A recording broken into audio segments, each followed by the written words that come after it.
kemampuan mengontrol diri, mengontrol keinginan. Ini gaya stoik. Jadi kita itu sering hidup kita sulit karena tidak bisa kontrol keinginan kita sendiri. Jadi cita-cita yang terlalu besar atau cita-cita yang terlalu kecil, jadi kontrol keinginan. Jangan menginginkan yang kita nggak mampu. Ya, di luar kuasamu, tapi inginkanlah yang memang seharusnya terjadi, maka hidupmu akan bahagia.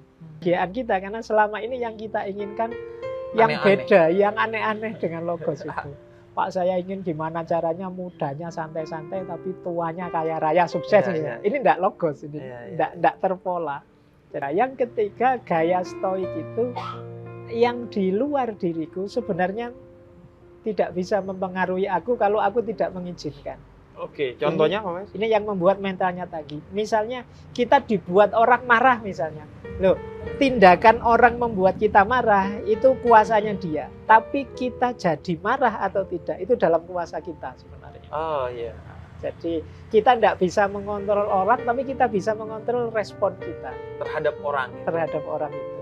Nah, ini prinsip stoik juga. Makanya ada quotes yang terkenal sekali itu, kalau kita tidak mengizinkan rasa sakit itu hadir, ya kita tidak akan terasa sakit. Atau ini, Pak Faiz ya, kamu hanya memiliki 2 tangan untuk menutup telingamu dari omongan buruk orang lain, ketimbang menutup mulutnya ribuan atau jutaan orang yang ngomongin buruk jadi, kamu. Kita punya kuasa atas respon dari tindakan orang pada diri kita.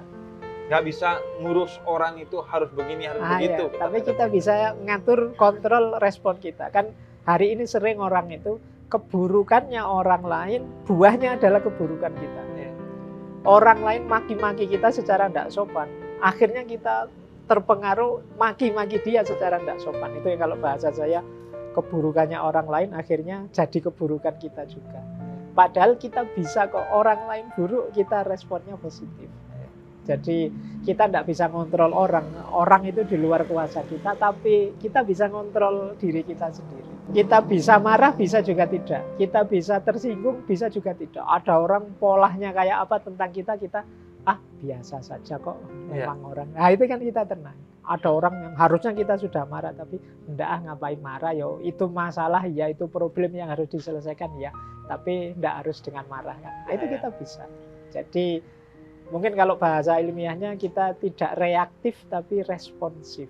Kalau reaktif itu kan dipukul terus refleks kita balas mukul, itu reaktif. Dimaki kita balas. Tapi responsif. Responsif itu pelan-pelan kita pikir ini apa yang harus saya lakukan. Respon yang tepat terhadap ini apa. Nah ini responsif. Untuk respon kita butuh berpikir dulu. Tapi untuk reaktif mungkin kita otomatis itu mengandalkan insting kebiasaan. Dan itu